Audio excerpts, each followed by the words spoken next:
Fala, meus amigos, eu continuo aqui na DJ Land do DJ Malboro, estou em Mangaratiba, sendo carinhosamente recebido aqui na casa dele aqui. Malboro, Oi.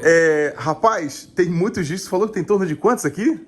30 mil discos mais ou menos. 30 mil, né? Mas eu reparei que tem uns aqui em especiais separados aqui. Que discos são esses aí? Não, são os remixes do Funk Brasil, né? Que saiu na época que eu lançava os discos, antes mesmo de sair os discos promocionais, especiais para DJ, eu sempre fazia remix das músicas e distribuía especial para DJ. Eu trabalhei na Polygram e lá quando eu lançava os discos, eu fazia sempre remixes para os DJs, com capela, instrumental, para eles poderem fazer as versões dele. De todos os Funk Brasil, à exceção do primeiro, porque eu ainda não tinha essa moral ainda, né? Pode pegar um pra gente. Os teus primeiros discos estão aqui, então? O Funk Brasil é esse aqui, né? Que é o início de tudo, o start do funk no Brasil, né? Esse disco é de que ano? 89. Caramba, e quem tá nesse disco aí? Aqui tem Cidinho Doca. Cidinho Doca é depois de 95. É. Aqui tá o Cidinho Cambalhota, Sim. Ademir Lemos, MC Batata, que era locutor de rádio que fazia programa comigo, Abdula e o Guto Laureano. Caramba. Foi o primeiro disco da história do movimento funk. Muito legal. Essa época aí você tava na Manchete, no auge, né? Isso, foi a hora que eu fui pra Manchete. Exatamente quando eu fiz o disco, é a época que eu tava indo pra Manchete. Mas como é que surgiu a ideia de lançar o funk em português? Como é que foi isso, esse insight aí? Acontece o seguinte, eu falo sempre para que foi por uma ingenuidade, né? Ingenuidade por quê? Porque uma boate da Zona Sul, eu peguei toda aquela fase lá da Papagaio, Papaguei, das boates da Zona Sul, que ia uma boate de 200, 300 pessoas, tinha mídia na TV, tinha mídia nas rádios, tinha programa de DJ fazendo programa em rádio, tinha matérias em jornais, tinha uma visibilidade absurda, assim, né? Nacional, aquelas boates, com 200 pessoas. Eu tocava no subúrbio para 15 mil, 10 mil pessoas e ninguém falava nada. Caramba. Ué, por que falam de uma boate de 200 pessoas e o meu que é 10 mil, 15 mil, ninguém fala Fala nada? pra um mar de gente, né?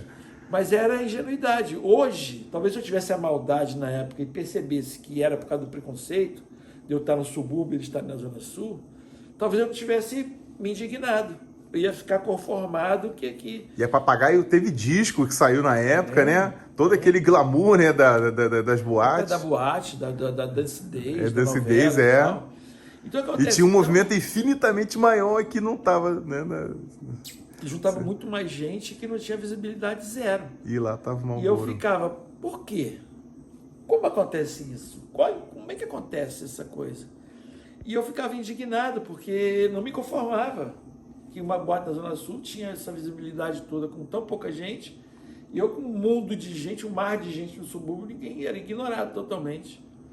Por não conhecer o preconceito, por não entender o preconceito, por achar que todo mundo era igual, que todo mundo devia ter visibilidade proporcional àquilo que faz, eu falei, cara, só tem uma maneira de eu ocupar os espaços, nacionalizando, criando os ídolos, criando os artistas, criando as músicas, para poder ganhar os espaços que nós não temos. Mas como é que era essa época da Manchete? Você falou da Manchete Recife. A Manchete era uma rede de rádio? A Manchete era uma rede, tinha várias manchetes no Brasil inteiro. O teu programa era nacional, então? Não era nacional, porque a Manchete ela não transmitia nacionalmente, como a Transamérica ou a Jovem Pan fazia. Era várias manchetes. E cada uma tinha sua programação. Cada um tinha sua programação. Mas você visitava alguma dessas rádios em outros estados? Eu ia tocar em algum lugar que tinha manchete, o pessoal me chamava para ir lá dar uma palhinha na rádio. É mesmo, que Para falar que eu era da Manchete do Rio.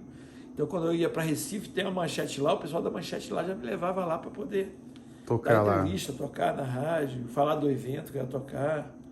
Entendeu? Era muito legal isso. Cara, que legal. Mas a Manchete... Assim como Rádio Cidade também. Rádio Cidade também nunca foi rede.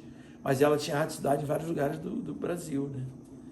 Era uma rádio que tinha várias rádios, mas não formava uma rede. Rede mesmo que ficou foi Transamérica e Jovem Pan, que conseguiram formar uma rede, né? A Globo também, já teve Rádio Globo em vários locais do Brasil.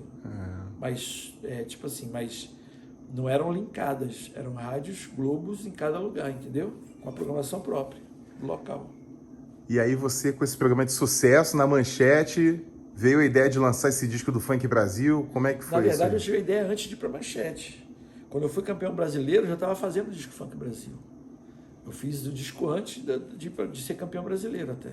Você foi campeão brasileiro? Como é que foi isso, DJ em Malboro? 89. Foi o primeiro DJ a ser campeão brasileiro em 89. Eu lembro que você repercutiu muito isso. Hoje ainda existe o campeonato. Nós temos um brasileiro. E depois disso que você foi para aquele campeonato mundial, né? E isso foi o campeonato internacional. Que é o, acho que é o GMC, não é isso? GMC, GMC, Disco né? Mix Club. Cara, que lá em maneiro, Londres, cara. Em Londres representou o campeonato internacional. Eu fui o primeiro DJ a ser campeão brasileiro. Inclusive, eu vi esse vídeo da tua apresentação de MC. Eu tava vendo até um react de alguém no YouTube lá que eu achei bem legal. E tava comentando que você colocou o mixer, os dois toca-discos juntos e o mixer do lado, diferente. Por que você fez isso? Era o teu jeito de tocar na época? Não, porque acontece o seguinte, eu era de jeito de tocar normal. Só explicar pra galera aqui, porque aqui ele tem o mixer no meio e os dois toca-discos. No Campeonato Mundial foi que ano aquilo? Foi em 89. 89. Você colocou os dois toca-discos e o mixer do lado. Por quê? Porque eu Pra não tinha fazer performance, né, ainda? Eu não tinha toca-disco. Eu não tinha equipamento. Quando queriam que eu participasse do campeonato nacional, eu falei, cara, não vou, porque eu não tenho como treinar, não tenho equipamento, como é que eu vou? Devia ser uma participar fortuna do tocar disco campeonato? desse É que nem na você época. botar o cara no campeonato de tiro ao alvo sem o cara ter uma arma para treinar. É como você colocar o cara no campeonato de arco e flecha e o cara não ter o arco e flecha para treinar. Como é que o cara vai conseguir fazer uma boa performance sem ter o equipamento para treinar? Mas eles queriam que eu fosse participar para dar credibilidade ao campeonato, porque o Rio de Janeiro não tinha um representante. Mas se eles tivessem um campeão, eles iam falar, mas o Rio de Janeiro não participou, mas o Marlboro não participou, porque o Marlboro tinha nome naquela época. Eu tinha que ir lá para perder, para dar credibilidade ao campeonato, entendeu? Mas eu tinha que participar. Mas vem cá, você disse que você não tinha o MK2, né? Que é esse daqui, né? Não tinha. Aí Mas como é que você tocava nesses equipamentos? Nos clubes que tinham, nas eu rádios? chegava na hora lá no local e tocava. Na rádio, Não, na rádio tocava. as equipes tinham, os clubes tinham os equipamentos? Não, MK2 não, tinha outros equipamentos, não o MK2. Na Era... rádio também tinha outros equipamentos, não o MK2. É mesmo, é? É, tocava... Era raro então o MK2? Era raro. Aí esse amigo meu, o Armando Mendes, ele me emprestou por uma semana o toca-disco para poder treinar, ensaiar e participar do campeonato. O que foi lá na Inglaterra, né? Foi na Inglaterra? Foi na Inglaterra depois que eu fui campeão brasileiro. Ah, no brasileiro foi com o MK2 também? O campeonato foi com o MK2, mas emprestado do amigo meu. Mas emprestado para treinar, porque eu não pude levar ele para o campeonato para poder tocar. Caramba. Eu toquei como toca-disco do campeonato. Entendi. Mas eu tive 2 MK2 emprestadas por ele por uma semana para treinar, para poder ir lá e perder. Porque não era para mim ganhar. Era para mim ir lá e perder e dar credibilidade. O Marlboro participou, o Marlboro perdeu. O Rio de Janeiro tinha um representante que era o Marlboro, que é o DJ mais famoso lá do Rio de Janeiro, que veio aqui e perdeu. Em São Paulo era o campeonato.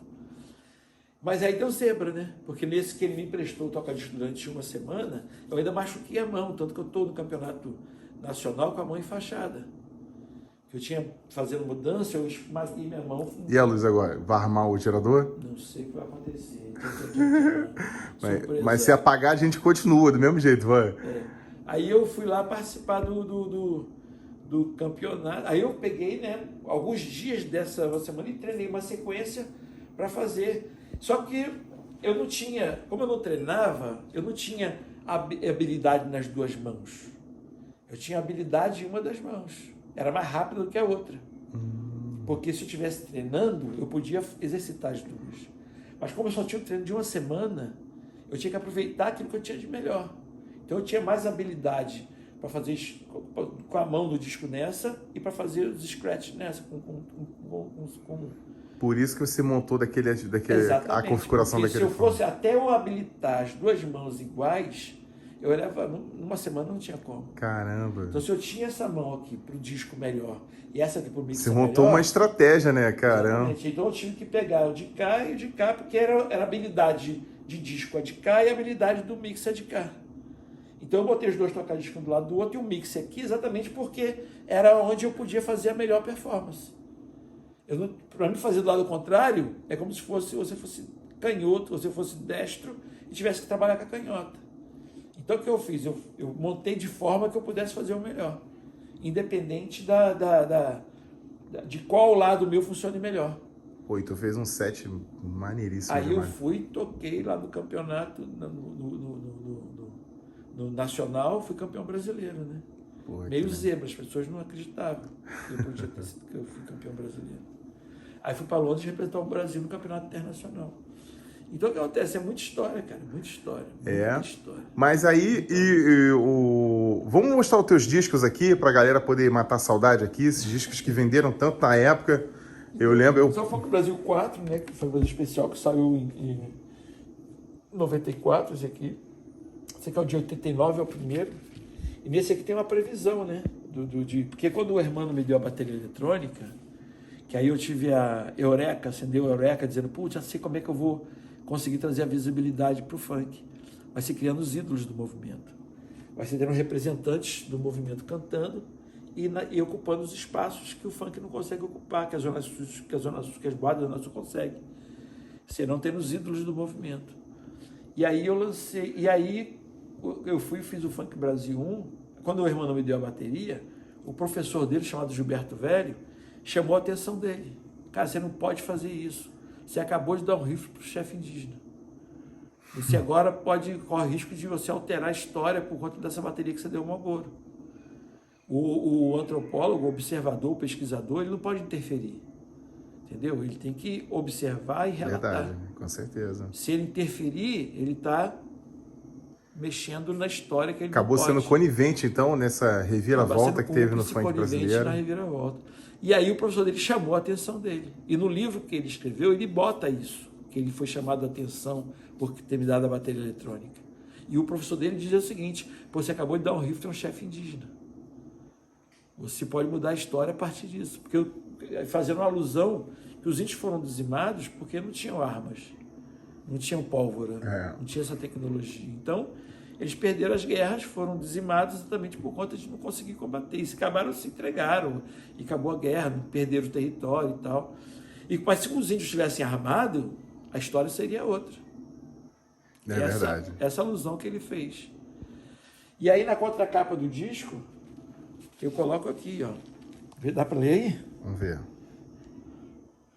Very Special Thanks, Tom Leão, Carlos Tosi, estamos aqui. Mariana, responsável por esse massacre. Afinal, foi quem deu o rifle ao chefe indígena. Mundo Funk Carioca, introdução, senão, Que página maneiro. 9. Mas como é que eu faço o primeiro disco e já digo que é um massacre? Né? Porque, na verdade, já era uma previsão do que iria acontecer mais tarde. Caramba. Que a ideia era desenvolver um